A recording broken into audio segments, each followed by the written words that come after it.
ప్రకటించు సభకు జయము రాజ్య సువార్త ప్రకటించు సభకు జయము క్రీస్తులో అన్ని చోట్ల క్రీస్తులో అన్ని చోట్ల హరికి జయము సర్వలోక ప్రభువునకు సంపూర్ణ జయము సర్వలోక ప్రభువునకు సంపూర్ణ జయము.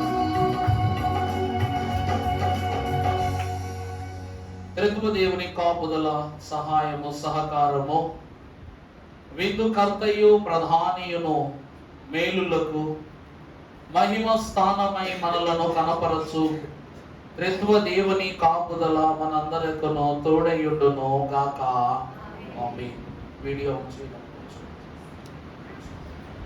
దేవుని యొక్క మహాఘనమైన కృపను బట్టి తండ్రి చిన్న ప్రశస్తమైన సమయంలో గత వారము అనగా తొలి ఆదివార ఆరాధన కార్యక్రమములు దేవదేవుని యొక్క వాక్కు యొక్క ఫలమును అందుకుంటూ 4వ దర్శనములో ప్రధాన యాజకుడు విమర్శ దినమున ఉదాహరణ చేత పిలువబడి ఫిర్యాది అయ్యున్న సాతానుని చేత ఫిర్యాది చేయబడి యెహోవా దూత అయ్యున్న యేసు క్రీస్తు ప్రభువు ద్వారా మలిన వస్త్రములను తన యొద్ద నుండి తొలగించుకుని మహిమ వస్త్రమును కప్పుకొనగలుగు స్థితిని సంపాదించుకున్న ప్రధాన యాజకుడు అయిన యెహోషువను గురించి గత వారము ధ్యానం చేసుకున్నాం. జకరియా యొక్క 4వ దర్శనము.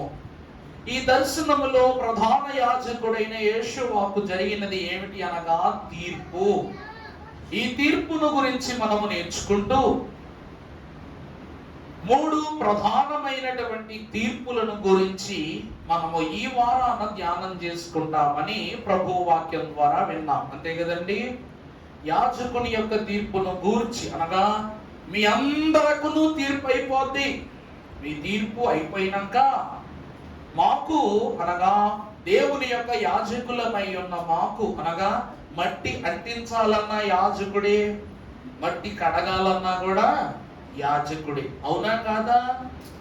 బిడ్డలను శుద్ధి చేసేటువంటి స్థితి తండ్రులది అనగా పితరులదు.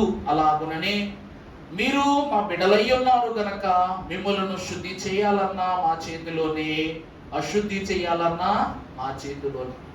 దైవజనులు దేవదాసయ్య గారు అన్నారు, తల్లట బిడ్డను శారీరక శుభ్రాన్ని కనపరుస్తుందట, కానీ యాజకుడు విశ్వాసులు కొనగా తన సంఘమైన బిడ్డలైన వారికట వాక్కు ద్వారా శుద్ధినిస్తాడు, ఆత్మ ద్వారా శుద్ధినిస్తాడు, మనస్సు యందు శుద్ధినిస్తాడు, వస్త్రము యందు శుద్ధినిస్తాడు, అలాగే తలంపు యందు శుద్ధినిస్తాడు, ఉదరము నందును శుద్ధినిస్తాడు. అలాగునని చివరిగా దేవుని యొక్క సన్నిధి యందు కూడా ఏమిస్తాడంట? శుద్ధినిస్తాడట. ఇన్ని శుద్ధులను నేర్పించగలుగు, అవపోసన చేయగలుగు, అలవర్చగలుగు భాగ్యము ఎవరికొన్నది అంటే దేవుని యొక్క పరిముఖముగా పనిచేయుచున్న యాజక సమూహమైన మాకు కలదు. అందుకే యాజకత్వము సాధారణమైన పని కాదు. యేసుక్రీస్తు ప్రభువారు అంటారు, నన్ను చూచి నన్ను విశ్వసించి నన్ను నమ్మి నడిస్తేనే మీరు పని చేయండి, లేకపోతే చెయ్యొద్దు. ఎందుకంటే ఈ పని నా తండ్రికి చాలా ప్రత్యేకమైనది. ఈ ప్రత్యేకమైన పనిని అవహేళనగానో అవమానపరముగానో చేస్తే తండ్రి ఉగ్రతకు లోనవుతారు. ఎందుకంటే దైవజనులు ఎప్పుడు అంటారట, మీ పక్కకు సాతాను ఎప్పుడొస్తాడో మాకు తెలుస్తుంది, కానీ మాకే కానీ సాతాను పడితే ఎవరు వదులుతారు? ఆ మాట మీకు అర్థమైందా? అయ్యగారండి నాకు రోగం వచ్చిందండి, నాకు సాతాను పట్టిందండి, నాకు బలహీనత వచ్చిందండి, ఏమంటారు మీరు? ప్రార్థన చేయండి అంటారా? అనరా? ఏమని అనరా? ఇప్పుడు వరకు ఎంతమంది బలహీనత వచ్చి నా చేత ప్రార్థన చేయించుకున్నారు? ఒకసారి చెయ్యొద్దండి. సంఘంలో సగం చేతులు మా పైనే ఉన్నాయి. తెచ్చండి, అమ్మా నాకు అనారోగ్యంగా ఉంది, బలహీనతగా ఉంది, భారంగా ఉంది, సాతాను పట్టింది, సరే ప్రార్థన చేయండి అమ్మా అని నేను ఎంతమందిని అడిగానో చెయ్యొద్దు ఎంతండి. నేను మిమ్మల్ని ఎంతమందిని అడిగానో చెయ్యొద్దండి. చెప్తే మీ మనసులో ఉంటే ఎత్తండి, పక్కోడు ఇక్కడ ఎత్తవద్దు.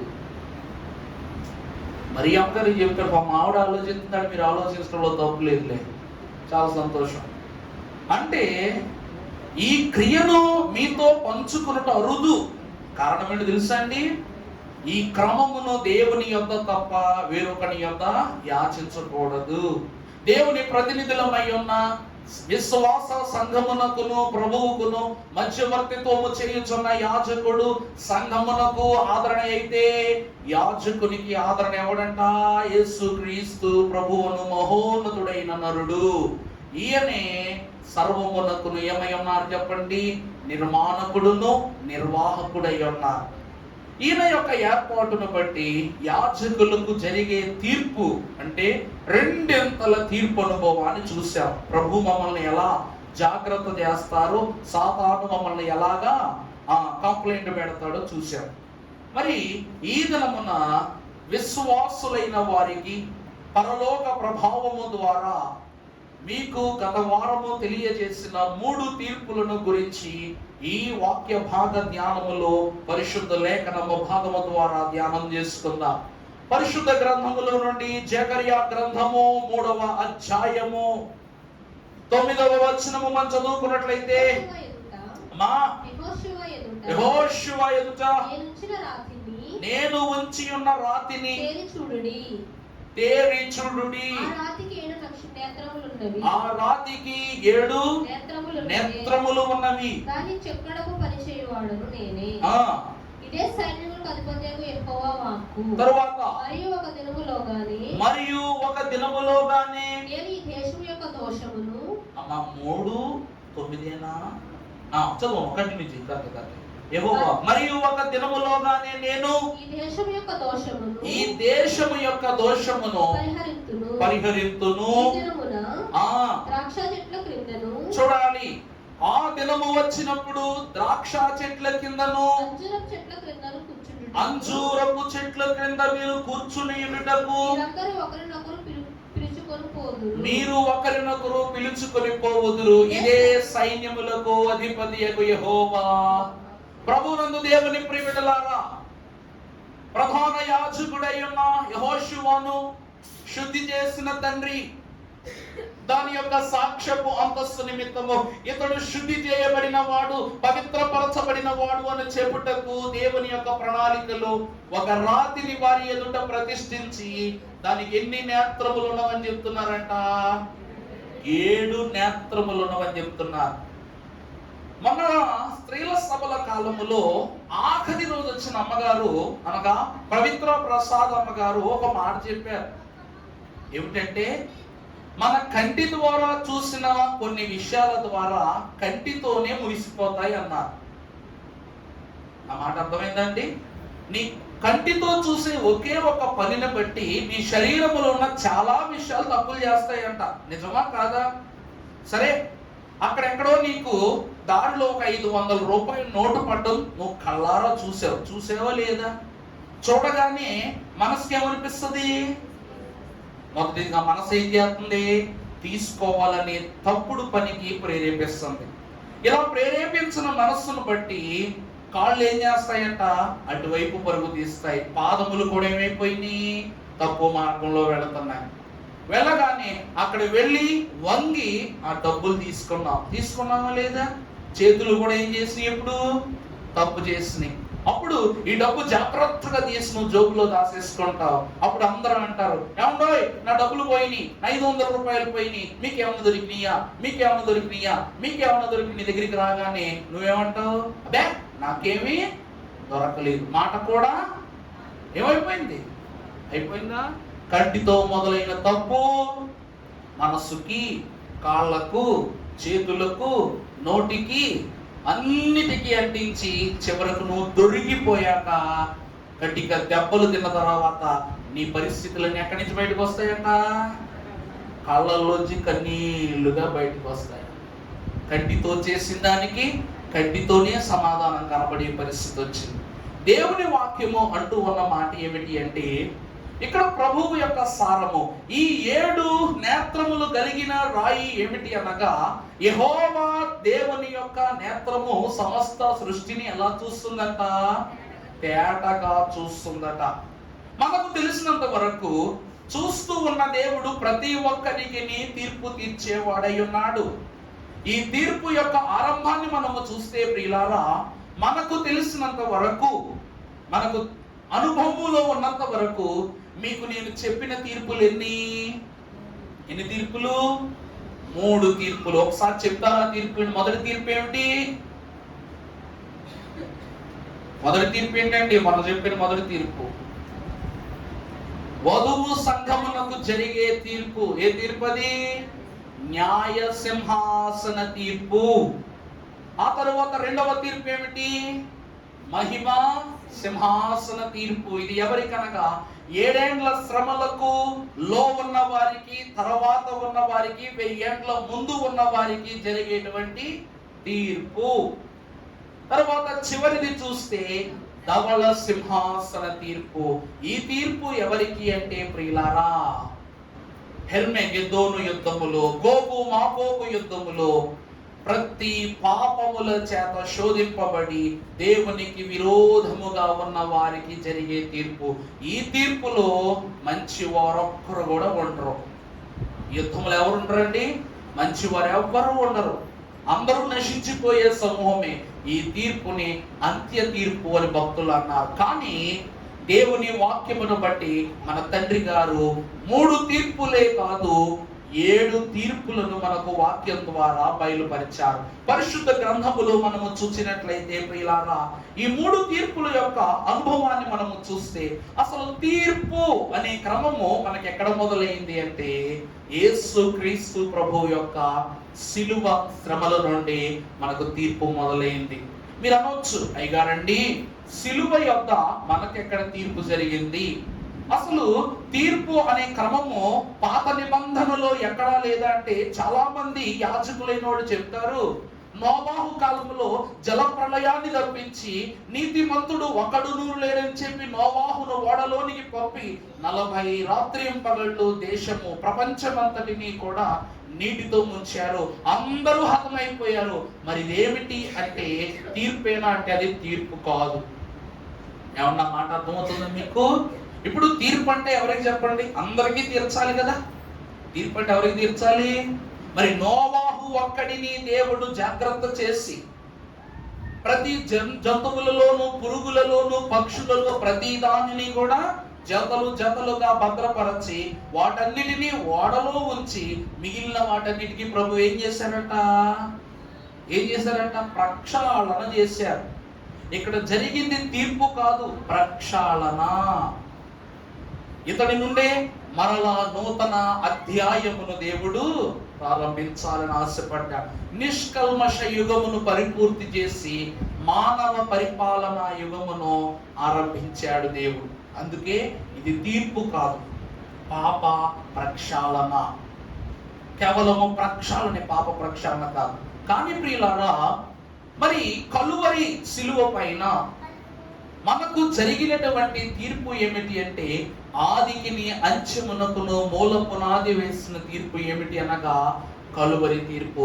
ఎందుకు ఈ కలువరి తీర్పు అంటే, మొదటిది పాపము నుండి మనలను వేరుపరుచుటకే ఈ కలువరి తీర్పు. మొదటిది ఏమిటంటే పాపాల నుండి మనలను వేరు చేయటం. రెండవది పాపులను రక్షించు నిమిత్తం, పాపము చేసిన మనందరను రక్షించుట నిమిత్తమే ఈ కలువరి తీర్పు. తర్వాత పాపమును అణచివేయుటకు ఈ తీర్పు. తర్వాత పాపము నుండి మనలను పరిశుద్ధులుగా చేయటానికి ఈ తీర్పు. మీకు కాస్త ఎలుతెలుతుగా కనపడుతుంది వాక్యం, మీ మొక్కల్లో స్పష్టమైపోతుంది నాకు. కానీ ఎలుతులో నుండి కొలవలేనంత కొలతలోనికి నేను తీసుకెళ్తాను, ఇబ్బంది పడబాకండి. పరిశుద్ధ గ్రంథములో మీరు చూసినట్లయితే మహాగణుడు శ్రేష్ఠుడు కొరింథీ మహాభక్తుడు రాసినటువంటి పత్రిక, 2వ పత్రిక 5వ అధ్యాయము 20వ వచనం ఒకసారి చదువమ్మా. కావున దేవుడు అమ్మా మా ద్వారా ఆయన వేడుకొనినట్లు మేము క్రీస్తుకు రాయబారులమై క్రీస్తు పక్షముగా మేము మిమ్ములను బ్రతిమలాడుకొనుచున్నాము. ఎందుకనగా మనము ఆయన యందు చాలు ఒక్కసారి మాట మైకులు వినపడలేదు చదువమ్మా. మనము ఆయన యందు దేవుని నీతి అగునట్లు పాపమెరుగని ఆయనను చాలు. ప్రభువునందు ప్రియబిడ్డలారా, యేసు క్రీస్తు ప్రభువు ఎవరు అనగా కలువరి శిలువ ద్వారా విశ్వాసులకు తీర్పు తీర్చుటకు వచ్చిన ఘనుడాయన. పాపమే ఎరుగని ఆయన నీతిని మనకు అనుగ్రహింపజేసి మన పాపమును ఆయన ధరించుకుని పాప ప్రక్షాళన క్రమాన్ని జరిగించాడు. మనందరికీ బాగా తెలిసినటువంటి కీర్తన, పాపమెరుగనట్టి ప్రభుని పాదపెట్టిని, పాపమెరుగనట్టి ప్రభుని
తన యొక్క పాప స్థితిని గురించి, మానవుల పాప భారమును గురించి బోధిస్తూనే ఈ పాప భారమంతయు తానే మోసి ఉన్నాడని భక్తులు వాక్యం ద్వారా సెలవిచ్చారు. అసలు తీర్పు అనేటువంటిది ఎలా మొదలవుతుందంటే రక్తం ద్వారానే మొదలవుతుంది. అర్థమైందా అండి? ప్రభువునందు దేవుని ప్రియబిడ్డలారా, ప్రతి మనిషి యొక్క తీర్పు యొక్క విధాన్ని మనము చూస్తే మనిషి అంట రక్తంతో మొదలయ్యి రక్తంతోనే ముగుస్తాడట. నీవు జన్మ ఎత్తాలంటే నీ తల్లి రక్తాన్ని బయటకు తీసుకురావాలి, అవునా కాదా? నీ తల్లి యొక్క గర్భాన్ని తెంచుకుని, కడుపు తెంచుకుని పోని నువ్వు సులువైనటువంటి ప్రసవంలో పుట్టినా కూడా నీకు నీ తల్లికి మధ్య ఉన్న ఈ బొడ్డు పేగు బంధాన్ని కత్తిరిస్తే ఏమొస్తుందండి? రక్తమే కదా. అందుకే రక్త సంబంధం అంటారు, పేగు తెంచిన బంధం అంటారు. ఎందుకంటే రక్తము నుండి ఒక తల్లి ఏ రీతిగా తన బిడ్డను ప్రసవించి తన యొక్క స్థితిని కనపరుస్తుందో, నీ నిమిత్తము కూడా ప్రభు ఏం చేశాడంట? శిలువ మరణము పైన శ్రమను పొంది, ఏం పొందాడంట? శ్రమను పొంది తొలి తీర్పులో నీకు రక్షణ ఇచ్చాడు. ప్రియులారా, తప్పుగా అనుకోబాకండి. ఒక మాట నీతి క్రమంగా ఒక మాట చెప్తాను. భార్య భర్తలు వివాహము చేసుకుని సంసారము చేస్తే ఏం కలుగుతారు? బిడ్డలు కలుగుతారు. ఈ బిడ్డలు కలిగినప్పుడు సంసారము జరిగిన వీరి యొక్క జీవనములో వీరి ప్రేమ మాధుర్య జీవన విధానమునకు గుర్తుగా వీరిద్దరికి మధ్య ఒక బిడ్డ పుడతాడు. ఈ బిడ్డను 9 మాసాలు తల్లి మోస్తుందట. ఈ 9 మాసాలు మోస్తున్న బిడ్డకు తల్లి ఎంత పౌష్టికమైన ఆహారం తింటే బిడ్డ అంత ఆరోగ్యంగా ఉంటాడని డాక్టర్లు చెప్తారు. అంతే కదండి, అంతేనా? మరి కడుపులో ఉన్న పిల్లోడు తల్లి ఎంత మంచి భోజనం తింటే అంత బాగా పెరుగుతాడంటారు. తల్లి చికెన్ తింటది, మటన్ తింటది, ఫిష్ తింటది, ప్రాన్స్ తింటది, గుడ్డు తింటది, ఇవన్నీ కూడా తింటది. తింటదా తిందా? మరి ఎందుకు? బలం, ప్రోటీన్ ఫుడ్. ఇలాగ ఆరోగ్యము చేత ఈ ఆహారం అంతా భుజించడం ద్వారా తల్లికి బలం. మరి ఈ ఆహారాన్ని బిడ్డ తింటే బలం కానీ తల్లికి తింటే ఎలా బలం చెప్పండి? చికెన్ తింటది, వీడు తింటాడంట, వీడికి పళ్ళే రావు లోపల, వీడు ఎట్ట తినేస్తాడు చెప్పండి? ఎలా తింటాడు? ఏమో తెలియదు అయ్యగారు. తల్లి బొడ్డు పేగుల నుండి ఈడు పొట్టలోకి వెళ్తుందంట. ఓ విచిత్రమాయ విచిత్రం. అంటే నువ్వు పెద్ద జాయింట్ పీస్ తినవండి, జాయింట్ పీస్ ఈడు మింగేస్తాడు. మటన్ తింటే మటన్ మింగేస్తాడు, గ్లాసులు పాలు తాగితే గ్లాసులు పాలు తాగేస్తాడు. కానీ బయటకు వచ్చిన బిడ్డకు 6 నెలలు వచ్చేంత వరకు కూడా వెతుకు నోటి దాకా రానివ్వ. ఇది ఎక్కడి మర్మం?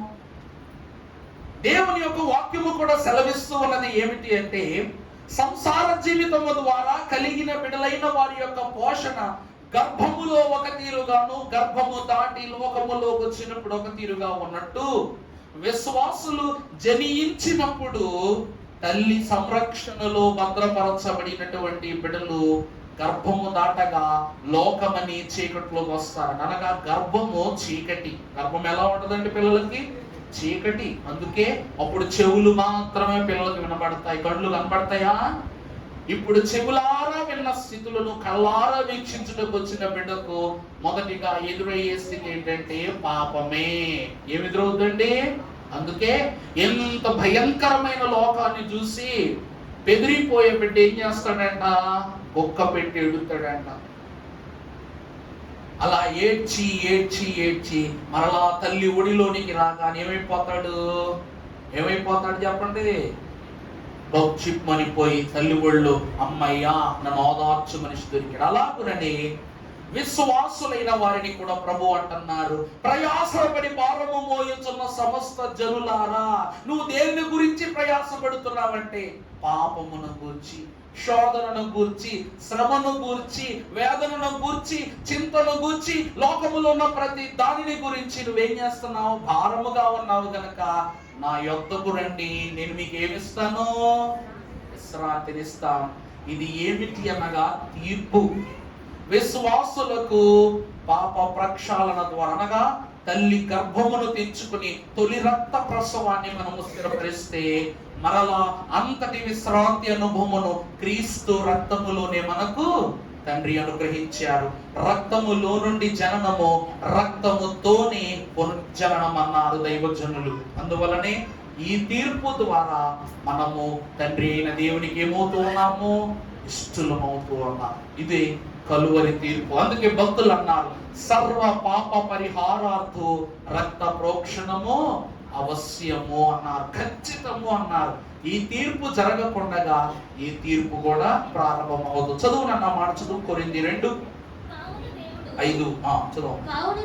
కావున దేవుడు చూడండి, కావున దేవుడు మా ద్వారా వేడుకొనినట్లు మేము క్రీస్తుకు, అనగా యేసు క్రీస్తు ప్రభువును పట్టుకోకుండా తండ్రి యొద్దకు చేరుట ద్వారా తండ్రికి మనం ఏమి కాలేమంటే ఇష్టలు కాలేము. అందుకే తండ్రి వీరు ఏమి చేయుచున్నారు ఎరుగరు గనుక వీరిని క్షమించుము. యేసుక్రీస్తు ప్రభువుకు పిలాతు కోర్టులో తీర్పు జరిగింది, హెరోదు కోర్టులో తీర్పు జరిగింది, శాస్త్రుల కోర్టులో తీర్పు జరిగింది, ప్రజా కోర్టులో తీర్పు జరిగింది. ఈ రోజు కలువరి కోర్టులో ఆయనను కొట్టిన వారిని, తిట్టిన వారిని, ప్రేమించిన వారికి తండ్రి ఏమిస్తూ ఉన్నారంటే తీర్పు తీరుస్తున్నారు. ఏమి చేయుచున్నారు ఎరుగరు గనుక వీరిని క్షమించుము. అందుకే ప్రియులారా, కలువరి సిలువ లేనిదే మనకేమి లేదంట చెప్పండి. అప్పుడు మనం ఏం చేయాలి? కటకటా పాప సంకటము బాపుటకింత కటు బాధ నొందినావా, ఎటువంటిది ప్రేమ, ఎటువంటిది జాలి, ఎటులా వర్ణించుదును స్వామి అన్నారు. అందుకే మొదటి తీర్పు కలువరి తీర్పు. వాక్యములో మనము చూసినట్లయితే రోమాపత్రిక 5వ అధ్యాయము 9వ వచనము మనము చదువుకున్నట్లయితే, కాబట్టి ఆయన చూడండి, ఆయన రక్తము వలన ఇప్పుడు నీతిమంతులుగా తీర్చబడి మరింత నిశ్చయముగా ఆయన ద్వారా ఉగ్రత నుండి రక్షింపబడుదుము. ఏలైనగా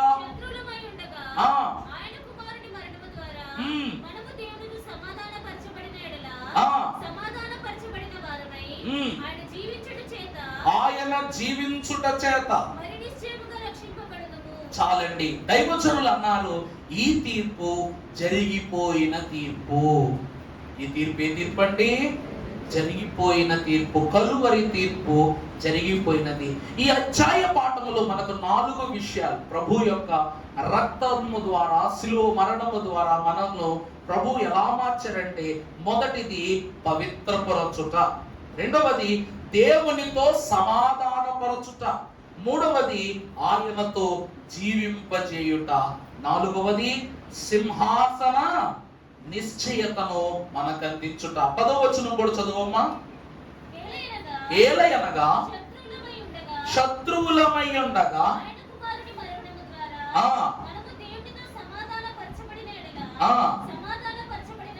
సమాధాన పరచబడిన వారమై, తరువాత అంతేకాదు మనము దేవుని యందు అతిశయపడుచున్నాం. ప్రభువునందు దేవుని ప్రియబిడ్డలారా, మనము ఆయన ద్వారా ఏమవుతూ ఉన్నామంటే అతిశయ స్థితిని కలిగి ఉంటూ ఉన్నాము గనక ఈ తీర్పు లేకుండా తండ్రి అయిన దేవుని యొక్క అంతస్తును సంపాదించుకోవటము సాధ్యము కాదు. అందుకే సిలువ ద్వారానే రక్షణ, సిలువ ద్వారానే రక్షణ. మీరు ఎప్పుడు పాడతారు కదా, సిలువే నాశనా నాయనురా. ఏమిటమ్మా? సిలువే నా శరణాయనురా. నీ సిలువు నీకు ఏమైపోయింది ఇప్పుడు? శరణు అంటే దాని అర్థం ఏంటంట, ఇది తప్ప నాకు ఒక ఆధారము లేదు, దీనిని తాకకుండగా, దీనిని పొందకుండగా నేను దేనిని సంపాదించుకొనలేను. ఆనాడు అదిగో మన కొరకు రక్షకుడు పుట్టాడట. అవును, రక్షకుడు పుట్టాడు, బాగానే ఉంది. జకర్యా, నీ ఇంటికి రక్షణ వచ్చింది. అవును, వచ్చింది. రక్షకుని యొక్క రాక కొరకు గర్భములో ఉన్న శిశువు గంతులు వేశారట. అవును, గంతులు వేశారు. ఇవన్నీ క్రమాలు నెరవేరాలంటే, రక్షణ రావాలంటే, రక్షకుడు వచ్చిన క్రమము నెరవేరాలంటే, ప్రతి ఒక్కరి రక్షణ పర్యాంతపు అనుభవాన్ని స్థిరపరచాలంటే ఏం జరగాలి అనగా సిలువ మరణము జరగాలి. అందుకే సుమియోను మహాప్రవక్త అంటాడు ఒక మాట, అమ్మా మరియమ్మ జాగ్రత్త పడు, నీ యొక్క గర్భములోని ఒక కత్తి దూసుకు రాబోతా ఉంది అంటాడా అంట.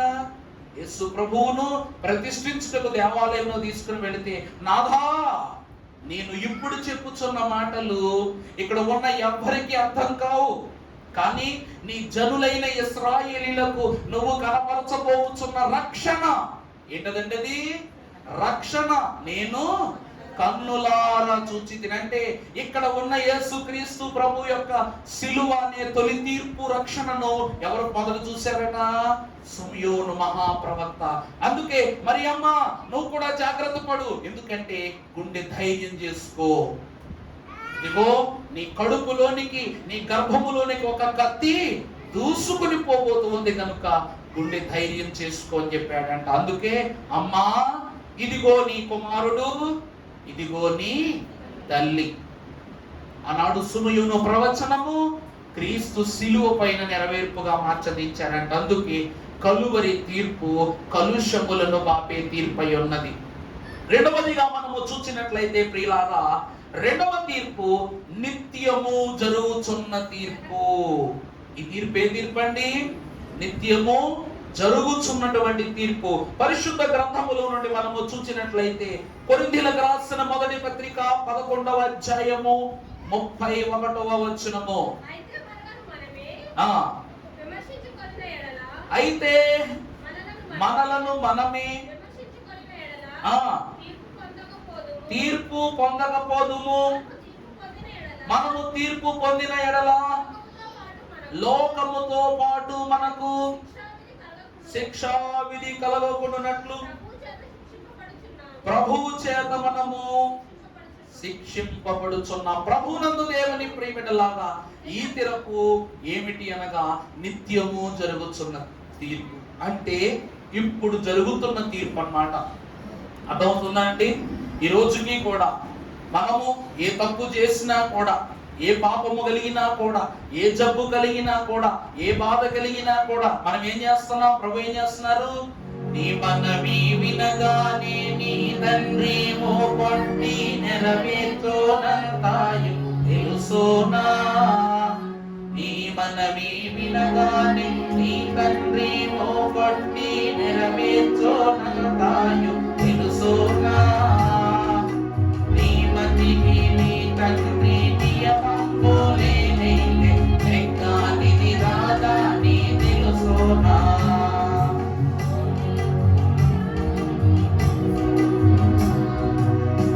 చాలండి. ప్రభు అంటూ ఉన్నారు, నీ మనవి వినగానే, అంటే నీకు దినదినము క్షణక్షణము ఏం జరుగుతుంది? ప్రభువులో తీర్పు జరుగుతుంది. అందుకే నీ మతికి నీ తండ్రి నియమము లేనిదే నెగ్గనిది రాదని తెలుస్తున్నా. ఇది ఎవరికి జరిగే తీర్పు అంటే పెండ్లి కుమార్తెకు జరిగేటువంటి తీర్పు. ఇది ఎవరి తీర్పు అండి? పెండ్లి కుమార్తె సిద్ధపాటు నిమిత్తము ఎత్తబడు వారికి జరిగేటువంటి తీర్పట. ప్రభునందు దేవుని ప్రియబిడ్డలారా, ఎస్తేరు మహాభక్తురాలు దేవుని వాక్యములో మనకు కనబడుతుంది. ఈమెట తల్లిదండ్రులు లేనిదై, ఆమె బహు సుందరి అయి ఘనురాలై యుండుట చూచినటువంటి మొర్దుకాయ్ ఆమెను తన హక్కున చేర్చుకుని దైవిక జ్ఞానముతో ఆమెను పెంచి పరిశుద్ధపరచి ఆమెను తన యొక్క సాన్నిధ్య బలము చేత నింపుకున్నాడు మొర్దుకాయ్.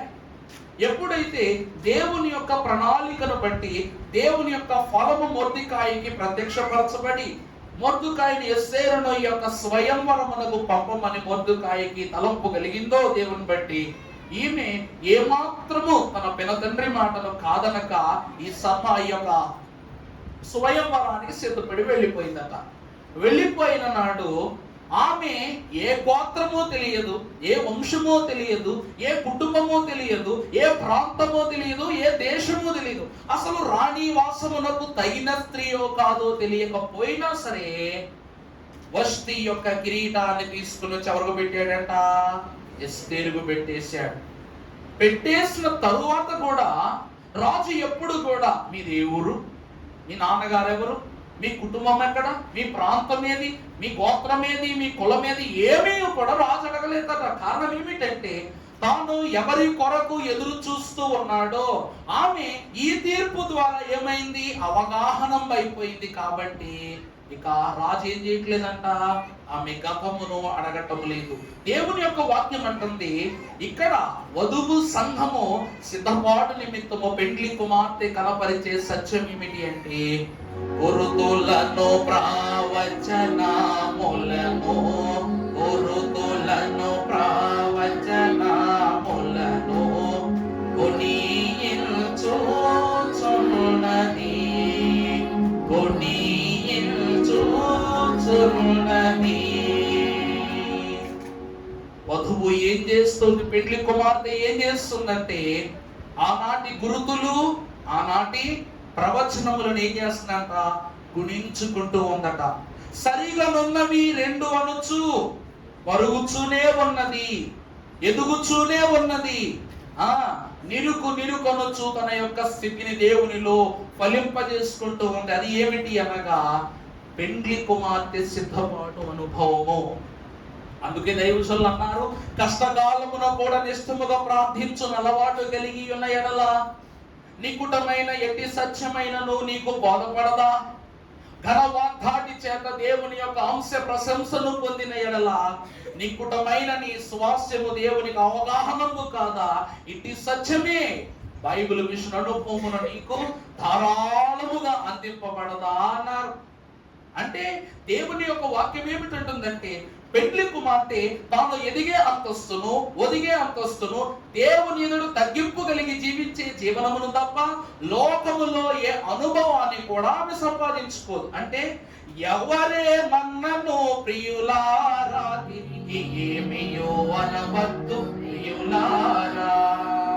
ఏమిటంట పెండ్లి కుమార్తె అంతస్తు ఏమిటంట?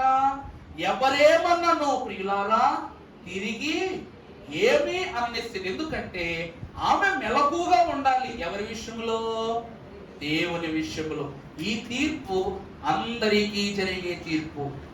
ఇది పెండ్లి కుమార్తె సిద్ధపాటు కొరకు ఎవరు సిద్ధపడతారో వారందరికీ జరిగే తీర్పు. ఈ తీర్పులో ఎవరుంటారో వారే న్యాయపీఠము యొద్దకు వెళ్తారు. మనము చూస్తే ఇవి రెండవ తీర్పులు. మొదటిది జరిగిపోయిన తీర్పు, ఇది నిత్యము జరుగుతున్న తీర్పు. మూడవ తీర్పు న్యాయ సింహాసన తీర్పు. ఇప్పుడు పరిశుద్ధ గ్రంథములో నుండి కొరింథీయులకు రాసిన 2వ పత్రిక 11వ అధ్యాయం 31వ వచనం. అమ్మా, నేను అబద్ధమాడుట లేదని నిరంతరము స్తుతించబడుతున్నా తండ్రి అయిన దేవుడు ఎరుగును.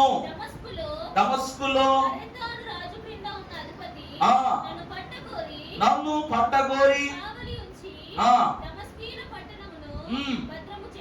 చేసినప్పుడు నుండి దింపబడి ప్రభువునందు దేవుని ప్రియమిటులారా, ఈ మూడవ తీర్పు ఏమిటి అనగా న్యాయ సింహాసన తీర్పు. అక్కడ వ్రాయబడిన వచనాన్ని మీరు మరొకసారి చదువుకున్నట్లయితే, దమస్కులో అరెత అను రాజు క్రింద ఉన్న అధిపతి నన్ను పట్టగోరి కావలియుంచి దమస్కీయుల పట్టణమును భద్రము చేసి అప్పుడు నేను కిటికీ గుండా గోడ మీద నుండి గంపలు దింపబడి అతని చేతిలో నుండి. ప్రభునందు దేవుని ప్రియమిటులారా, నిత్యము జరుగుతున్న తీర్పులో పెండ్లి కుమార్తె అంతస్తును ఎవరు సంపాదించుకుంటారో వారు ఏమవుతారు అనగా, చెప్పాను కదా, మెలకువగా నుండండి ప్రియులారా అని. ఈ మెలకువ ద్వారా రహస్య రాకడలో ప్రభు మన కొరకు వచ్చినప్పుడు మెలకువగా నుండి తన వస్త్రమును కాపాడుకున్నవాడు ధన్యుడు అని చెప్పబడిన మాటను బట్టి ఆ మెలకువ కలిగినటువంటి కన్యకను ప్రభు ఏం చేస్తారంట? తీసుకుని వెళ్ళిపోతారు. ఇది నిత్యము జరుగుతున్న తీర్పులు. అంటే ప్రతి క్షణమును ఎలా ఉండాలి అంటే మెలకువ కలిగి ఉండాలి. ఈ రానున్నటువంటి ఘనమైనటువంటి వధువు ఈ శ్రమానుభవములో ఉన్నప్పుడు 7 ఏండ్ల కాలపు శ్రమ యొక్క శోధనను అనుభవిస్తున్న మనకు ప్రభువు కనపరిచే రాకడ మధ్యాకాశపు మేఘారోహణ రాకడ.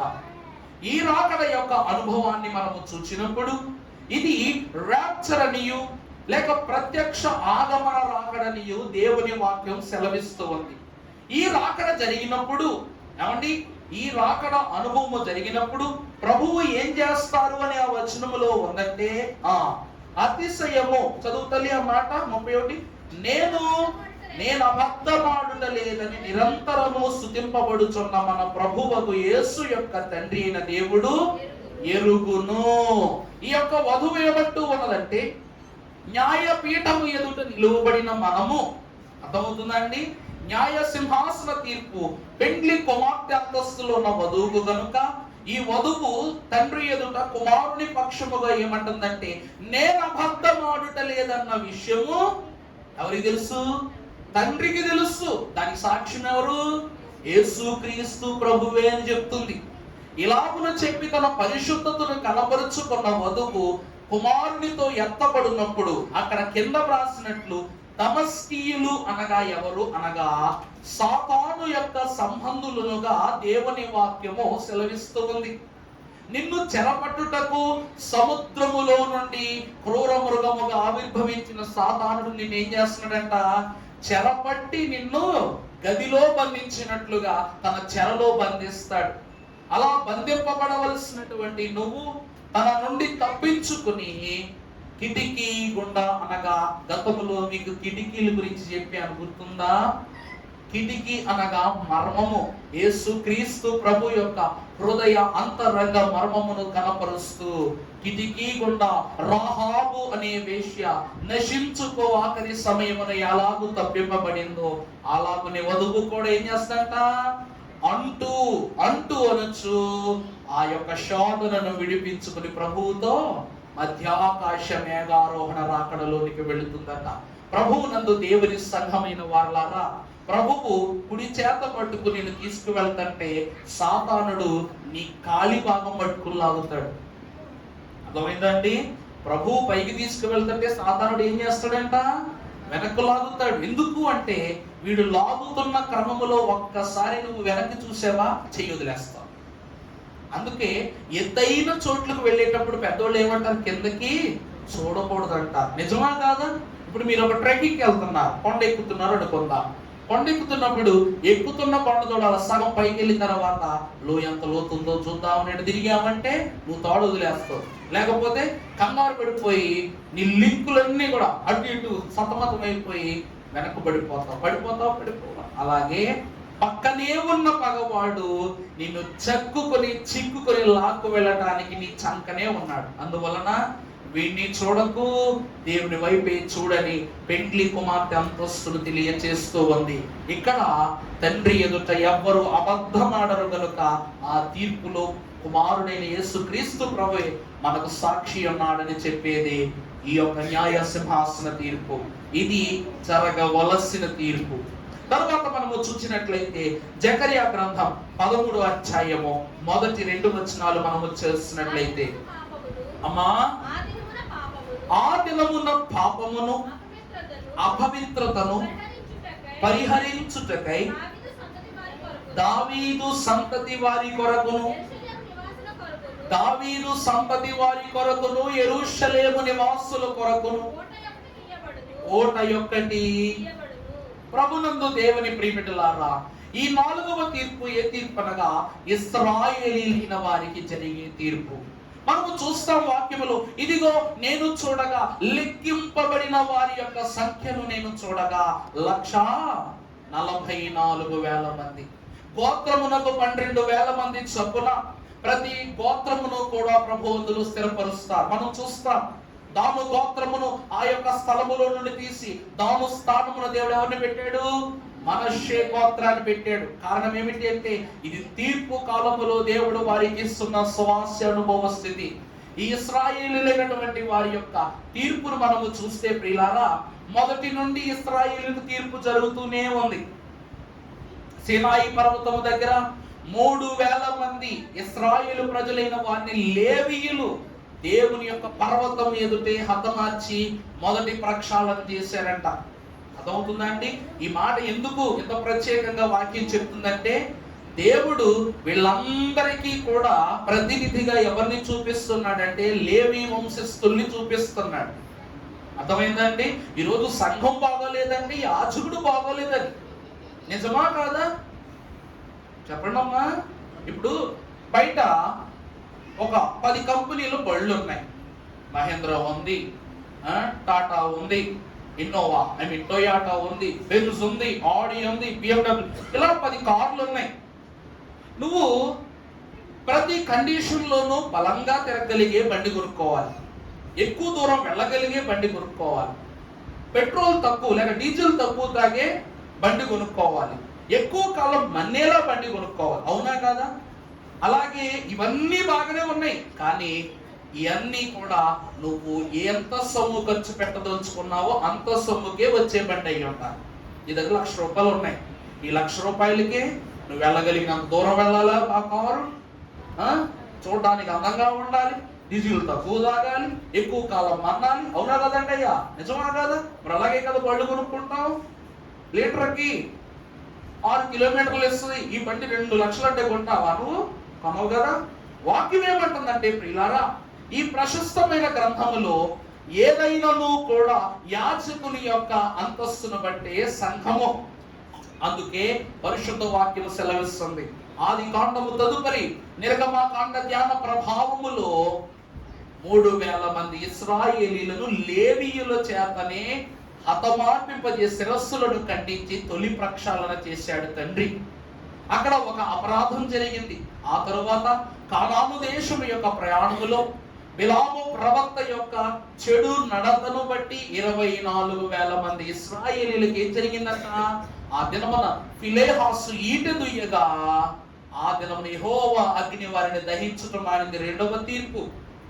ఇక 3వ తీర్పు మనము చూస్తే యేసు క్రీస్తు ప్రభు దేవాలయములోనికి వచ్చి, ఇది నా తండ్రి యొక్క సన్నిధి, నా తండ్రి దేవుని యొక్క దేవాలయము, దీన్ని మీరు దొంగల గుహగా మార్చేశారు కాబట్టి అని చెప్పి శాస్త్రులు, పరిసయ్యులు, ప్రధానులైన వారందరికీ కూడా ఆయన యొక్క తీర్పును కనపరిచారు. ఈ 3 తీర్పులను దాటి మనకు జరగనయ్యున్నటువంటి అంతిమమైన తీర్పు ఏమిటనగా ఇశ్రాయేలీలకు జరిగేటువంటి తీర్పు.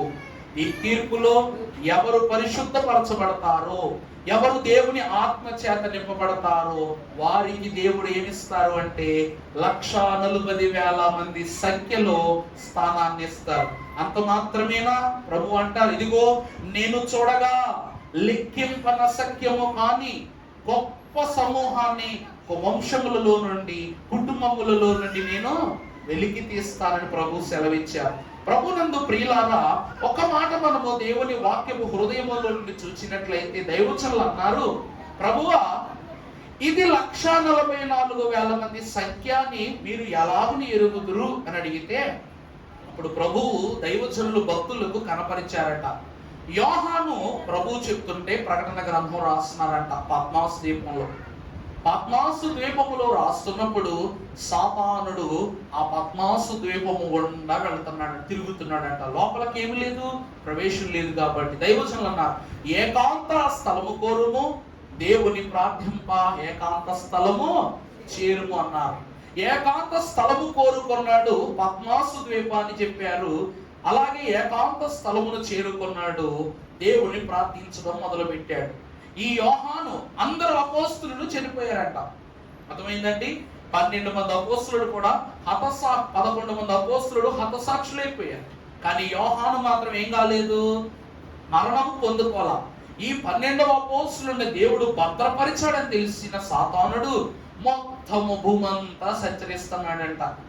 సంచరిస్తుంటే ప్రభువు పద్మాసు ద్వీపములో ప్రకటన గ్రంథమును అప్పటికే చాలా వరకు బోధించేశారంట.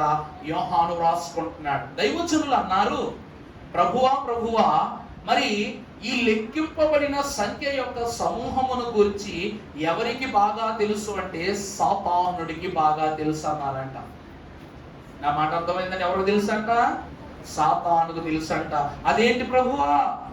మరి సాతానుని దూరపరచి యోహానును దగ్గర చేసుకుని పద్మాసు ద్వీపంలో ఎవ్వరికి తెలియకుండా బోధించారు కదా, మరి ఈ విషయం సాతానుకి ఎలా తెలిసిపోయింది అంటే అప్పుడు ప్రభు అన్నారంట, నేను బోధిస్తున్నప్పుడు మొదటి నుండి చివరి వరకు మాట మాట్లాడకుండా రాసిన యోహాను లెక్క చెప్పుతున్నప్పుడు ఏమన్నాడంట, ప్రభువా ఇంతమంది పేర్లు రాస్తున్నాను ఆయన, నీ యోధా గోత్రములో నుండి ఇంకనూ పరిశుద్ధులు రాలేదే అని అడిగాడంట. ఎందుకంటే నువ్వు జన్మించిన గోత్రం కదా, నీలో నుండి దావీదు యొక్క వేరు చిగురుగా ప్రశస్తింపబడిన జనులలో నుండి పరలోకము వెళ్లే వాళ్ళ సంఖ్య ఇంకా మొదలపట్లేదే, ముగింపుకు వచ్చేసాం అని అడగగానే తన తలంపులో ఏం పుట్టింది? అనుమానము. అంతే కదండి? యోహాను మనసులో ఏం పుట్టిందంట? బాధ, భయము, అనుమానం పుట్టగానే దైవజనులు అన్నారు, నీ అనుమానము నీకు అవమానం తెస్తుందన్నారు. అంతే. వీడు ఎప్పుడైతే యోహాను మనసులో ఇలా అనుకున్నాడో సాతాను తెలిసిపోయిందంట. ఎవరు తెలిసిపోయిందండి? నీలో చీకటి ఎవరికి తెలిసిపోతుంది చెప్పండి? అంతే. ఈ సృష్టి అంతటిలోనూ పరిశుద్ధులు ఎక్కడ ఉంటాడో సాతానుడు అక్కడ ఉంటాడు. మరి పరిశుద్ధుడు బలహీన పడతాడంటే సాతాను తెలిసిపోదా? డాక్టర్ గారి దగ్గరికి వెళ్తావు, నాడి పట్టుకుని సర్వం చెప్పేస్తాడు. ఎలా చెప్పేస్తాడు చెప్పండి?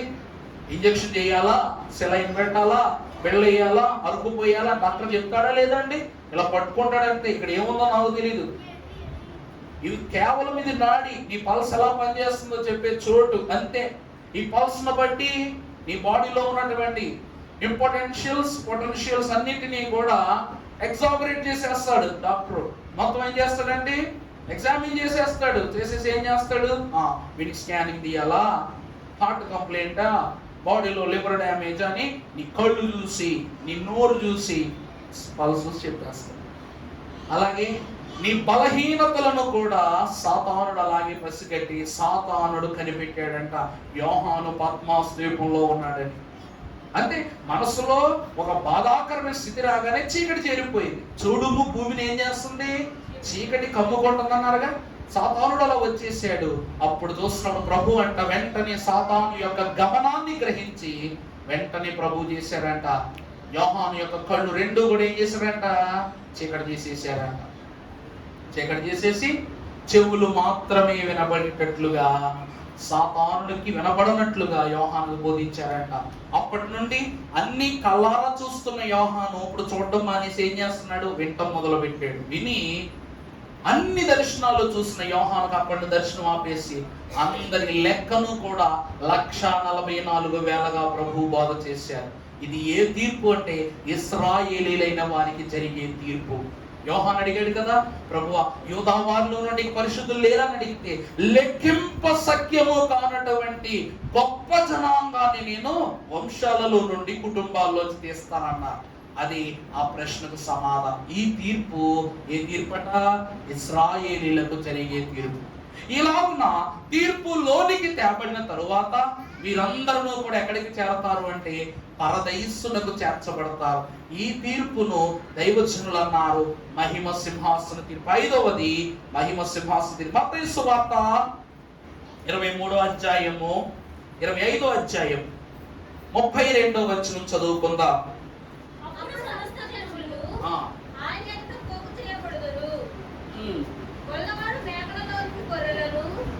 గొల్లవాడు మేకలలో నుండి గొర్రెలను వేరుపరచునట్లు ఆయన వారిని వేరుపరచి తన కుడివైపున గొర్రెలను. చాలండి ప్రభునందు ప్రియులారా, ఈ తీర్పు ఏ తీర్పు అనగా గొర్రె మేకల తీర్పు. ఇక్కడ మహిమకు పాత్రుడెవడో లేక మహిమకు పాత్రుడు కానివాడెవడో లెక్క తేల్చేటువంటి తీర్పు ఏమిటి అనగా ఈ గొర్రె మేకల తీర్పు. మనము చూసినట్లయితే అహరోను కుటుంబము పరిశుద్ధ అంతస్తులు కనపరచు దేవుని గుడారములోనికి వెళ్ళేటప్పుడు ఈ పొట్టేళ్ల రక్తముతో వారిని వారు శుద్ధి చేసుకుని ఇక్కడ రాసుకునేవారంట రక్తాన్ని. ఎక్కడండి? ఈ చెవుకు ఈ ఖాళీ ఉండదు చూసారా, ఇక్కడ రాసుకునేవాళ్ళంట. ఇక్కడ రాసుకుంటాం ఒకటి, రెండవది ఇక్కడ రాసుకుంటారన్నమాట. ఆ మాట అర్థమవుతుందమ్మా? రక్తాన్ని కాస్త తీసుకుని కాస్త రక్తాన్ని ఇక్కడ రాసుకుంటారు. మరి కాస్త రక్తాన్ని ఎక్కడ రాసుకుంటారు చెప్పండి? వేలుకు రాసుకుంటారని. రాసుకుని వారు శుద్ధి చేయబడి దేవుని యొక్క సన్నిధిలోనికి వెళ్తారు. అర్థమైందండి? దేవుని స్వరమును వినుట నిమిత్తము క్రీస్తు రక్తమును గొర్రెపిల్ల యొక్క సారమును స్వయముగా ధరించుకుని వెళ్ళు నిమిత్తము ఇవేమై ఉన్నవి అంటే ఆధారములై ఉన్నవి. అలాగే పాప పరిహారార్థమైనటువంటి బలి నర్పించుటకు నీ 2 హస్తములు ఏమై ఉన్నాయి? పవిత్రపరచబడి ఉన్నాయని చెప్పటానికి. అర్థమైందంట నా మాట? ఇప్పుడు దేవుని సన్నిధిలోనికి వెళ్తూ ఈ చేతులతో నువ్వు ప్రక్షాళన చేయాలంటే నీ చేతి క్రీస్తు రక్తముతో శుద్ధి చేయబడాలి. అందుకు ఈ రక్తం ఇక్కడ రాసుకుంటా, చేతులు శుద్ధి. మరి ప్రక్షాళన జరిగిన తరువాత మరి దేవుడు నీకేం చేస్తాడు? తన యొక్క స్వరాన్ని వినిపిస్తాడు కదా. వినిపించినది చెడు మాట కాకుండా ఈ 2 చెవులు శుద్ధి చేయబడినట్టు రక్తాన్ని ఈ కమ్ముల దగ్గర రాసుకుంటారు. ఇలాగున దేవుని యొక్క వాక్యం అంటుంది ఏమిటంటే పరిశుద్ధులకు పరిశుద్ధుల తీర్పు, అపరిశుద్ధులకు అపరిశుద్ధుల తీర్పును ఇచ్చినట్లు కాపరి గొర్రెలో నుండి మేకలను వేరుపరచినట్లు దేవుడు ఏం చేస్తాడటండి? గొర్రెలను కుడివైపున మేకలను ఎడమ వైపుకు తీసుకొస్తాడు. ఈ తీర్పు ఏమిటి అంటే గొర్రె మేకల తీర్పు. అందుకే యెహోవా నా కాపరి, నాకు ఈ మేకల ద్వారా నాకేం కలగదు, లేమి కలగదు ఈ తీర్పులో. తర్వాత ఈ తీర్పు ద్వారా పచ్చిక గల చోట్ల ఆయన నన్ను, చాలు, తర్వాత శాంతికరమైన జలముల యొద్ద ఆయన నన్ను. దీనిని బట్టి ఏ అపాయమునకు ఈ తీర్పు ద్వారా నేను భయపడను. ఇప్పుడు గాఢాంధకారపు లోయలో నేను సంచరించిన ఈ మేకల ద్వారా, ఈ సాతాను సంబంధుల ద్వారా ఏ అపాయము నాకు కలగదు. కలగదన్న నీవు ఆయన దుడ్డు కర్రయు ఆయన దండము నిన్ను ఆదరిస్తుంది. నువ్వు బ్రతుకు దినములన్నీ కూడా కృపాక్షేమములే నీ వెంట వచ్చునని దావీదు మహాభక్తుడు కాపరి కీర్తనగా రాశాడుగా. ఆ కీర్తన ఏమంటావండి? కాపరి కీర్తన. ఇప్పుడు అర్థమైందండి గొర్రె మేకల తీర్పు ఎందుకు? ఆయన కాపరి అయి వేరుపరుచున్నప్పుడు నీ కొరకు భద్రపరచిన పరిశుద్ధమైనటువంటి పచ్చికను నీకు ఇస్తారు. పరిశుద్ధకరమైన శాంతికరమైన జలముల యొద్ద ఆయన్ని నడిపిస్తారు. ఏ అపాయమునకు నువ్వు భయపడినట్లు నిన్ను జాగ్రత్త పరుచుకుంటారు. గాఢాంధకారపు లోయలో సంచరించిన ఏ అపాయమునకు నువ్వు భయపడవు. అందుకే ఈ తీర్పు మహిమ సింహాసన తీర్పు, అనగా గొర్రె మేకలైనటువంటి వారికి జరిగే తీర్పు. దేవుని ప్రియబిడ్డలారా, ఈ తీర్పు ద్వారానే పరిశుద్ధ అపరిశుద్ధ స్థితులను మనము వేరు చేసుకుంటాం.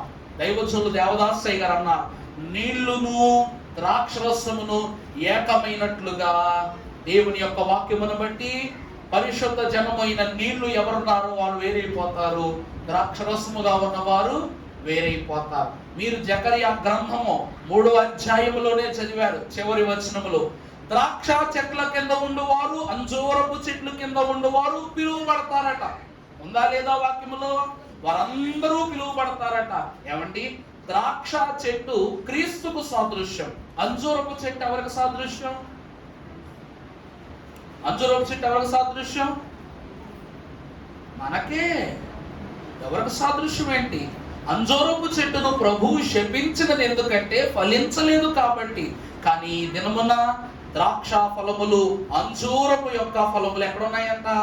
ఒకే స్థలములో ఉన్నాయి. వాటి కింద విశ్రాంతి తీసుకున్నట్టుకు పిలువబడుతున్నారు. అనగా గొర్రెలలో నుండి, మేకలలో నుండి గొర్రెలను దేవుడు వేరుపరచి విశాలమైన స్థలములోనికి తీసుకొచ్చి ఫలింపునిస్తూ ఉన్నారు.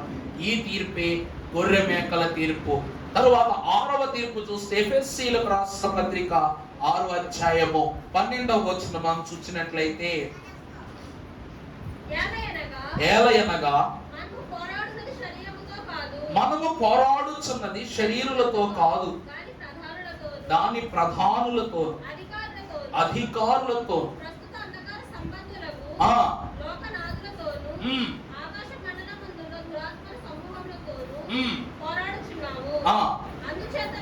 మీరు ఆపద్దినమందు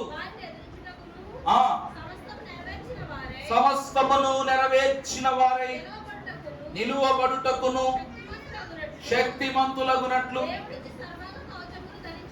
చాలండి ప్రభునందు ప్రియులారా, ఈ 6వ తీర్పు ఎవరి తీర్పు అనగా సాతానుకు జరిగే తీర్పు. అదిగో నేను తేరి చూడగా ఆ మహాఘట సర్పము పరలోకములో నుండి త్రోయబడెను. అవునా? గత వారములో మనం ఏం నేర్చుకున్నామంటే, మనకు 1000 ఏండ్ల పాలన జరుగుతూ ఉంటే సాతానుడికి ఏం జరుగుతుందట? 1000 ఏండ్లు మట్టు గొయ్యిలో పడుతూనే, మట్టు లేని గొయ్యిలో పడుతూనే ఉంటాడట. మరి పడుతూ ఉన్నటువంటి వీరికి అంతిమ స్థితి ఏమిటి అంటే, ప్రభువు గోగు మాగోగు యుద్ధములో ఆడు ఎవరినైతే వారి వశములోనికి తీసుకొని జూచుకొని ఉన్నాడో వారందరినీ కూడా ఏం చేస్తాడంట? ఆకట్టుకుని, ఆకర్షించుకుని వాని యొక్క పాపమైన యుద్ధ క్రియలోనికి నెరవేర్చుకుంటాడు. అప్పుడు సాతాను సంబంధులందరికీ కూడా, మీకు తెలిసినంత వరకు ప్రియులారా, నేను ఒక పని మీదగా రోమ్ వెళ్ళాను, పోర్చుగల్ వెళ్ళాను. వెళ్తే ఆ పోర్చుగల్ దేశంలో ఎయిర్పోర్ట్ ప్రిమిసెస్ బయట బ్యారిగేట్స్ దాటిన తర్వాత అక్కడ ఒక ఫస్ట్ స్టాట్యూ ఉందన్నమాట. ఆ స్టాట్యూ ఒక ఏంజల్ సంబంధించిన, దూతకు సంబంధించిన స్టాట్యూ.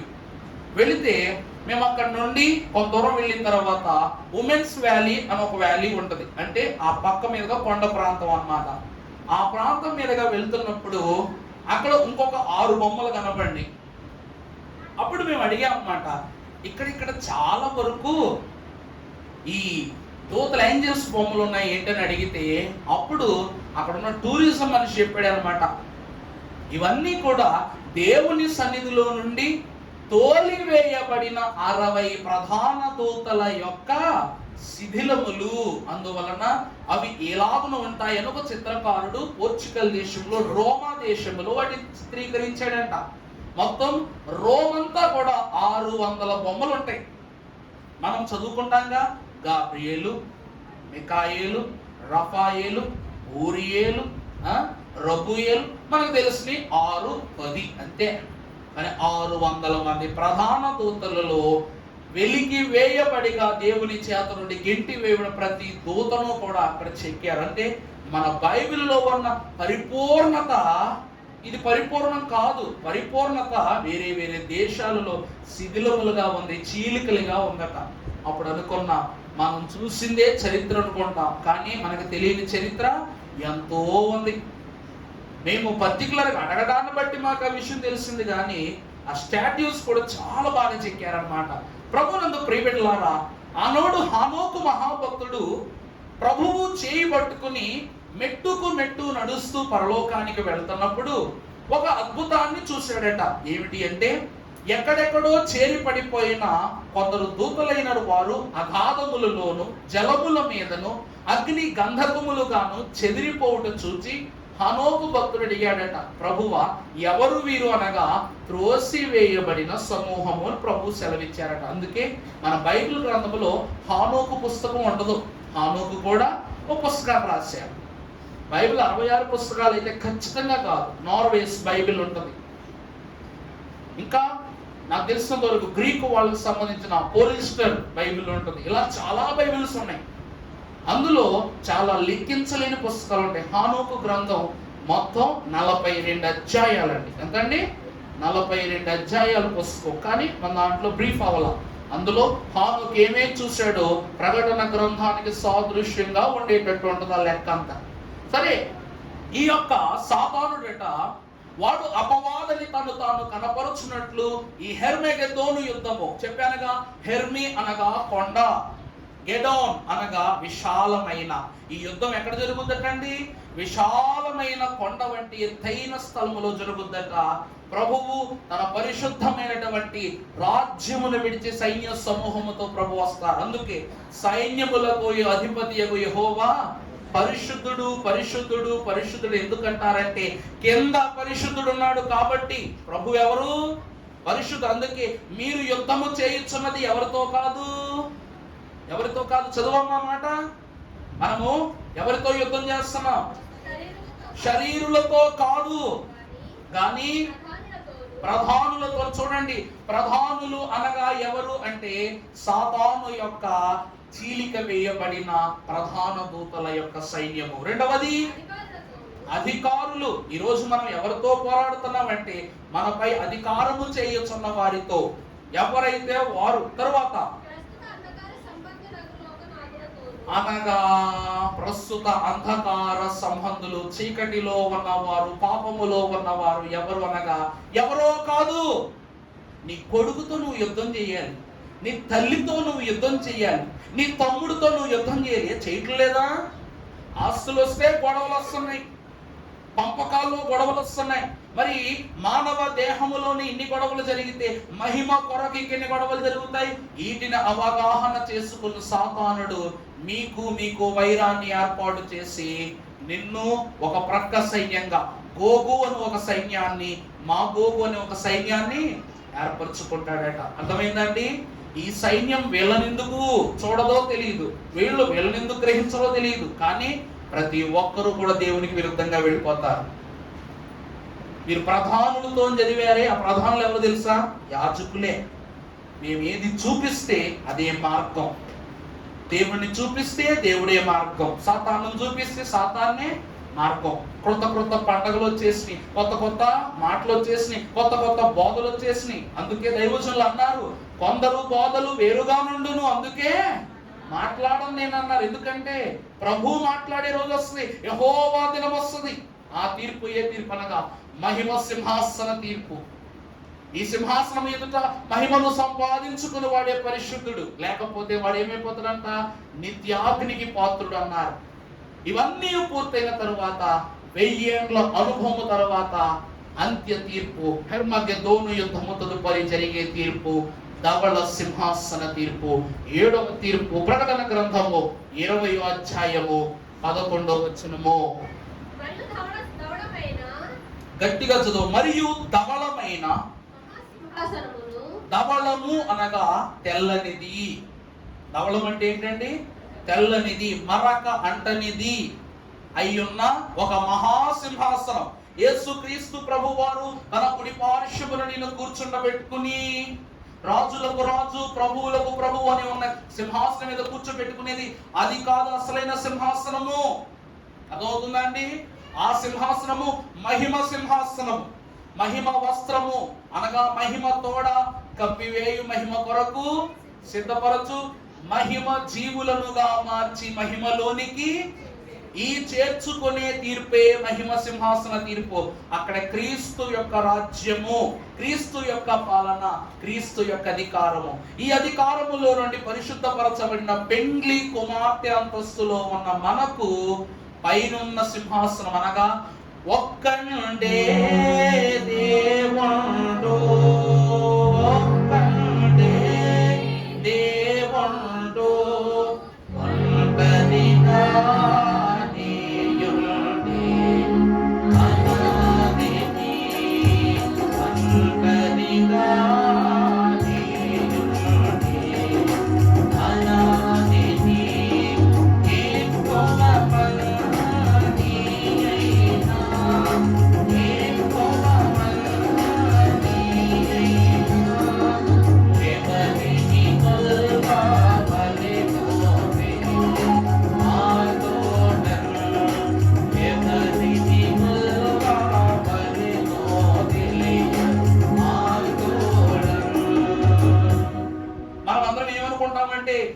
అయ్యో యేసుక్రీస్తు ప్రభు కుడి పార్శ్వం మీద మేము వెళ్ళిపోయాం, రాజులకు రాజు ప్రభువులకు ప్రభు అని ప్రభు యొక్క కుడి పార్శ్వం మీద ఉండగానే మనం అనుకుంటామంట, అమ్మయ్యా మనకి ఏమొచ్చేసింది?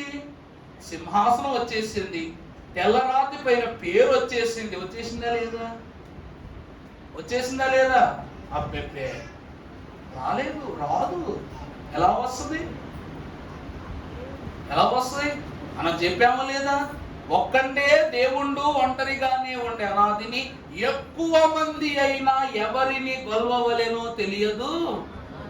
మనం యేసుక్రీస్తు ప్రభు కుడిపార్శ్వం మీద కూర్చున్నాను, అమ్మయ్యా మన ప్రభు సింహాసనం మీదకి వచ్చేసాం. ఎందుకంటే రాజులకు రాజు అంటే ఈయన ఒక్కరే, అవునా? ప్రభువులకు ప్రభు అంటే ఈయన ఒక్కరే. అన్నీ బాగానే ఉన్నాయి కాబట్టి మనకు తీర్పు పూర్తి అయిపోయింది అనుకుని మనంతటా మనం ఏం చేస్తాం? సంకబాదుకుంటాం. కానీ నిజం ఏమిటయ్యా అంటే, అప్పుడు ఆ సింహాసనము మీద నుండి నేను తేరి చూడగా ధవళమైన ఒక మహాసింహాసనము. నువ్వు ఇప్పటి వరకు చూసింది సింహాసనమే, కానీ ఇప్పుడు ఏ సింహాసనం చూస్తున్నామంట? మహాసింహాసనము నేను చూచి తిని. చదువమ్మా. దాని యందు ఆసీనుడు అయ్యుంటూ ఉన్నా. భూమి ఆకాశములు ఆయన సముఖం నుండి పారిపోయి. చూడండి చూడండి, ఆ మహాసింహాసనము మీద ఉన్న ఆయనను చూచి భూమి ఆకాశం ఆయన సముఖము నుండి ఎందుకో తెలుసా? సమీపింపరాని తేజస్సు గనుక. తండ్రి ఎవరండి? ఎవరు కూడా దగ్గరకు వెళ్ళలేరు. అందుకే భూమి ఆకాశం ఏమైపోయినాయంట? ఆయన సముఖము నుండి వెళ్ళిపోయిన తరువాత వాటికి నిలువ చోటు కనబడకపోయింది. ఎప్పుడైతే అవి ప్రభు యొక్క మహిమను దాటి వెళ్ళిపోయినవో అవి ఎక్కడ ఉన్నవో ఆ చోటు మనకు కనబడదు. తరువాత మరియు గొప్పవారేమి, మృతివారేమి, మృతులైన వారందరూ సింహాసనం ఎదుట నిలవబడియుండుట చూచి, ఆ సింహాసనము ఎదుట నిలవబడి ఉండుట చూచి తిని. తరువాత గ్రంథములు విప్పబడెను. ఇప్పుడు మన వాక్యంలో చూపించినప్పుడు చూసారా? ఇక్కడ ప్రభు ఒక్కరే. తండ్రి ఎదుట కాక ఫిర్యాది అయిన సాతానుడు ఉండడు, సాక్ష్యం ఇవ్వటానికి క్రీస్తు ఉండరు. అర్థమైందా అండి? ఎవరి యొక్క అంశములు, క్రమములు, మాటలు తండ్రి ఎదుట చెల్లవు. ఇప్పుడు చెప్పానుగా, 1000 ఏండ్ల పాలనలో కుమారుడు దగ్గర ఉన్న ప్రతి స్థితిని కూడా తండ్రి లెక్కించుకుంటారు. ఈ లెక్కలో ఆది కాండమున ఆది నరుని మొదలుకొని అంత్యకాలమున చేరిన నలుసు వరకు కూడా ప్రతి గ్రంథము విప్పబడి తండ్రి ఎదుటలా పరిచేసుకుంటారంట. అర్థమైందా అండి? అక్కడ నువ్వు మాట్లాడటానికి కానీ, నీ క్రమాన్ని బోధించటానికి కానీ ఏంటికి అధికారం లేదు. అలా నిలబడి చూడాలంతే. గొప్పవారేమి, క్రొద్ది వారేమి, ఎవరైనా కూడా ఏం చేయాలి? అక్కడ తండ్రి ఎదుట నిలబడాలి. తరువాత చదువమ్మా. ఇప్పుడు అర్థమైందండి? మీకు పేరు ఇంకా జీవ గ్రంథములో రాయబడలేదు. తెల్లరాతి మీద పేరును ఇంకా ఇవ్వలేదు. మీరు ఇంకా జయించలేదు. జయము పొందుకుని ధవళ అంతస్తు ఏమిటి అంటే, ఈ అంతస్తు ఇదిగో నేను చూడగా జీవ గ్రంథమును పేరు గల మరొక గ్రంథము నా ఎదుట. చదువమ్మా. మరియు జీవ గ్రంథమును వేరొక గ్రంథము విప్పబడెను. ఆ గ్రంథములందు వ్రాయబడిన వాటిని బట్టి తమ క్రియల చొప్పున మృతులు తీర్పు పొందిరి. అది అంటే దేవుని వాక్యం ఏం చెప్తుంది తెలుసా? నువ్వు కడపూరం రోగమో, మృతులైన వారు మొదట లేతురు అంటే నీకు పునర్జన్మ వచ్చినట్లు కాదు, నువ్వు బ్రతికినట్లు కాదు. ప్రభువు యొక్క చెయ్యి అందుకుంటే నువ్వు బ్రతికినట్టు కాదు. నా మాట అర్థమవుతుందండి మీకు?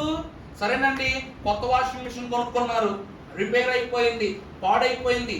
రిపేర్ చేయించి బాగు చేసినంత మాత్రానది కొత్తదైపోద్దా? ఒక్కసారి రిపేర్ వస్తే ఏమైపోవాలి? మరలాదే. కానీ మనము దీనికి ఆఫర్లు ఏం చేస్తాం? ఎక్స్చేంజ్ చేస్తాం లేదా? ఇది ఇచ్చేసి ఇప్పుడు ఏం తెచ్చుకుంటాం? అది జరుగుద్ది అన్నమాట. ఇప్పుడు ఎక్స్చేంజ్ జరుగుద్ది. పరలోకములో పాప క్రియలన్నిటినీ, నీలో ఉన్న దేహ క్రియలన్నిటినీ తొలగించి అందరికీ కూడా, మొదలు చనిపోయిన వారు, వెనుకడు చనిపోయిన వారు, మృతులైన ప్రతి భక్తుడును, హీనుడును, పాపిలందరూ కూడా దేవుని సముఖమున మోకరిల్లవలసిన దినము ఈ ధవళ సింహాసన తీర్పు. అప్పుడు జీవ గ్రంథమును దేవుడు విప్పి వాటి క్రమము చొప్పున నీకు తీర్పు చేస్తారు. చదువమ్మా. అప్పుడు ఈ తీర్పు జరిగినప్పుడంట ఏం జరుగుతుందంటే, సముద్రము తనలో ఉన్న మృతులను అప్పగించెను. చెప్పానా లేదా మీకు? సునామీలు వచ్చి చాలా మంది చనిపోయారంట గతంలో కదండి. ఈ సునామీలో ఎవరు చనిపోయారో అంటే సముద్రమునకు, నీటికి సంబంధించి ఎవరు చనిపోయారో వీళ్ళందరినీ కూడా తీసుకొచ్చి ఈ నీరు ఎక్కడ అప్పచెప్పుద్దంట? ఈ సముద్రం ఎక్కడ అప్పచెప్పుద్దంట? ప్రభు ఎదుగు అప్పచెప్పుద్దంట. ప్రభు ఇదిగో నా గర్భములో క్షీణించి నశించిపోయిన ఆత్మలు ఇదిగో అని అప్పచెప్పుద్దంట. తర్వాత మరణము పాతాళ లోకము అంటే, మరణము పాతాళ లోకం అంటే ఏమిటండి? అగ్ని, అంతే కదండి. పాతాళం ఎలా ఉంటది? వేడిగా ఉంటది. నరకం ఎలా ఉంటది? అగ్ని ఆరదు, పురుగు చావదు. ఇలాగున్న నరకములో వేయబడి వారు, పాతాళమునకు అప్పగింపబడిన వారు ప్రతి ఒక్కరి యొక్క సంఖ్యను పట్టుకుని వచ్చి ఎవరికి అప్పచెప్పుద్దంట? తండ్రికి అప్పచెప్పుద్ది.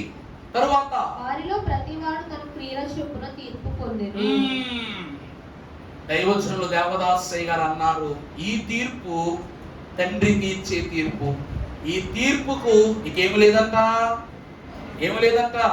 ఆల్టర్నేటివ్స్ ఏమీ లేవు. ఇంకా ద ఫైనల్ జడ్జ్మెంట్ డే అంటారు దీన్ని.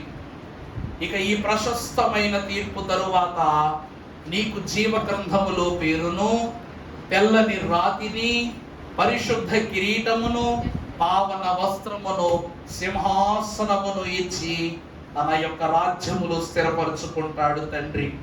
అమలారా, ఒక గొప్ప మూవీ ఉంటదన్నమాట. పేరు గుర్తు రావట్లేదు కానీ కొందరు ఫ్లైట్లో జర్నీ చేస్తూ ఉంటారు. జర్నీ చేస్తూ ఉండేసరికి ఆ ఫ్లైట్ చుట్టూ కూడా మేఘాలు కమ్మేస్తాయి. కమ్మేసినప్పుడు భయంకరమైన ఉరుములు వస్తూ ఉంటే కంగారు పడిపోయిన ఎయిర్ హోస్టెస్ ఏం చేస్తాంటేను పైలట్తో మాట్లాడటానికి వెంటనే ఆ యొక్క పైలట్ ఉండేటువంటి డోర్ ఓపెన్ చేసి వెళ్తే అక్కడ బట్టలు ఉంటాయి సీట్లలో. అర్థమైందండి? ఆ పైలట్లో డ్రైవ్ చేసే సీట్లో వాళ్ళ షర్టు, వాళ్ళ ప్యాంటు ఉంటాయి. పైలట్లు ఉండరు. ఈ పైలట్లను చూసి వెనక్కి వచ్చేసరికి ప్యాసింజర్స్ దగ్గరికి వచ్చి ఇన్ఫర్మేషన్ చెప్దాం అనుకునేసరికి అక్కడ ఉన్న ఏ ప్యాసింజర్స్ కూడా ఉండరు, వాళ్ళ బట్టలు మాత్రమే ఉంటాయి. వాళ్ళు తన స్నేహితురాండ్రైనా ఈ విషయం చెప్దామని వెళితే వాళ్ళ బట్టలు ఉంటాయి కానీ వాళ్ళు ఉండరు, ఈ ఒక్కతే ఉంటది అన్నమాట. అంటే ప్రభు యొక్క రాకడ ఏ రీతిగా జరుగుతుంది చూస్తారు. విమానంలో ఎగిరేవాడు అక్కడికి ఎగిరిపోతాడు, ప్రక్కవానికి కూడా తెలియదు. ఓ భార్య భర్తలు వాళ్ళు పడుకుని మాట్లాడుకుంటా అటు ఇటు తిరుగుతూ ఉంటారు. భార్య మాట్లాడుతూ ఇటువైపు తిరిగి భర్త మీద ఇలా చెయ్యేసేసరికి భర్త ఉండడు, బట్టలు ఉంటాయి అంతే. పిల్లాన్ని ఉయ్యాల్లో వేసి పాల డబ్బా తీసుకురావడానికి వెళ్తూ ఒక అమ్మ తిరిగి వచ్చేసరికి పిల్లోడు బట్టలు ఉంటాయి, పిల్లోడు ఉండడు. మొత్తం లోకం అంతా కూడా ఏమైపోయింది, కల్లోలం అయిపోద్ది. కార్ డ్రైవ్ చేస్తూ ఉంటాడు ఒకడు, డ్రైవ్ చేస్తూ పక్కన ఓనర్ ఉంటాడు, డ్రైవర్ ఉంటాడు. వీడు ఫోన్ చూసుకుంటా ఉంటాడు, వీడు తోలుతూ ఉంటాడు. కాసేపటికి కారులో ధవేలు మన గుద్దేస్తుంది. ఏమైందంటే వీడి బట్టలు ఉంటాయి, కారులో డ్రైవర్ ఉన్నాడు. దీన్ని ఏ రాకడ అంటారమ్మా? రహస్య రాకడే ఇంత కలవరాన్ని కలిగిస్తే, ప్రత్యక్ష రాకల్లో నీ కళ్ళ ముందు వెళ్ళిపోతాడు నీ భర్త, నీ కళ్ళ ముందు వెళ్ళిపోతారు నీ బిడ్డలు. ఆ యెహోవా దినమున ఈ తీర్పులు, ఈ క్రమాలు అన్నిటినీ దైవ వాక్యం ఏమంటూ ఉన్నదంటే, ఇదంతయు కూడా అంత్యకాలము యొక్క అభిషేకము కొరకే. అందుకే మన కన్వెన్షన్ కీర్తన పుస్తకంలో మరి పాట ఉందో లేదో నాకు తెలియదు కానీ ఒక గొప్ప పాట, అదే ఆ రోజు యేసయ్య ఉగ్రత రోజు, 7 ఏళ్ల శ్రమల రోజు, పాపులంత ఏడ్చే రోజు, అదే ఆ రోజు. ఏమిటంట? ఆ రోజు సూర్యుడు నల్లబడిన రోజు, చంద్రుడు ఎరుపెక్కిన రోజు, నక్షత్రములు రాలిన రోజు, నీ పాపము పండిన రోజు, నీవు నరకపు కోపములో పడే రోజు, అదే ఆ రోజు. భక్తులు ఎంత జ్ఞానముతో ఈ క్రమాన్ని, ఈ స్థితులను రాశారంటే ప్రియులారా, రాకడ బోధ చెప్పకుండా రాకడకు సిద్ధపడటం అంటే పెట్రోలు లేకుండా బండి తోలటం అన్నారు అయ్యగారు. అర్థమైందా అండి? అన్ని సరుకులు సిద్ధపరచుకున్నాడంట రాకడకి. కానీ ప్రభు యొద్దకు వెళ్ళటానికి అన్ని సరుకులు సిద్ధపరచుకున్న విశ్వాస ఆత్మను సిద్ధపరచుకోవడం మర్చిపోయాడంట. అంటే పెండ్లి బుద్ధి కలిగిన కన్యకల వలె, బుద్ధి లేని కన్యకల వలె ఉన్నటువంటి ఉపమానపు స్థితి. అందుకే ఈ 7 తీర్పులు మన జీవితంలో, ఒక తీర్పు ఆల్రెడీ అయిపోయింది, ఒక తీర్పు ఆల్రెడీ జరిగిపోతుంది. కలువరి తీర్పు క్రీస్తు ద్వారా. ఇప్పుడు పెండ్లి కుమార్తెకు జరుగుతున్న తీర్పు ప్రతి లెక్క కనబడుతుంది. తరువాత జరిగే తీర్పు న్యాయ సింహాసన తీర్పు. గొర్రె మేకలుగా మనం విభజింపబడే రోజు కొరకు, ఆ తరువాత న్యాయ సింహాసనం, మహిమ సింహాసనం, ఆ తరువాత ఇశ్రాయేలీల తీర్పు. ఆ తీర్పులో మనం ఉండమనుకోదు, మనం కూడా ఉన్నాం ఇశ్రాయేలీలు. సమస్త జనులు నా నామము పేరిట నా తండ్రి సముఖమున ప్రత్యక్షపరచబడుదురు అంటాడు పౌలు మహాభక్తుడు క్రీస్తును బట్టి. ఆఖరిగా ధవళ సింహాసన తీర్పు. అందుకే ప్రియులారా, తీర్పు కొరకు ఓర్పుతో వేచి ఉండండి. ఆ ఓర్పు నేర్పును, ఆ నేర్పు విశ్వాసముని కూర్పునిస్తుంది. లేకపోతే మీరేమైపోతారంట చెప్పండి? సాతాను యొక్క చేర్పులోనికి వెళ్ళిపోతారంట, తుడి చేస్తాడంట సాతాడు మన అంతస్తులు. అందువలన ఈ 7 తీర్పులలో ఉన్నటువంటి పరిశుద్ధ అనుభవములన్నిటినీ తండ్రి మనకు అనుగ్రహించి, ఉగ్రత నుండి తప్పించుకుని తండ్రి ఎదుట పరిశుద్ధుల వాసములో నిలువబడి ఆయనతో నిత్యము నివాసము చేయగలిగే మహిమానుభవము తండ్రి మనకు దయచేయును గాక. ఆమేన్. పరిశుద్ధుడా వందనము. ఆయన ఒక యేషువా యొక్క తీర్పుల గురించి గత వారం ధ్యానించుకున్న మేము ఈ న్యాయ విధుల ద్వారా 7 తీర్పుల యొక్క, రాకడ తీర్పుల యొక్క అనుభవములు, మేము తెలుసుకున్న సంగతులు, మీరు మాకు వివరించిన సంగతులు, బయలుపరచిన సంగతులు అన్నీ మా హృదయములో పదిలపరచి మమ్మందరినీ రాకడ కాంతులతో వెలిగించుమని మహనీయుడు పరిశుద్ధుడు నాయకుడైన యేసు నామమున వేడుకొనుచున్నాము తండ్రి.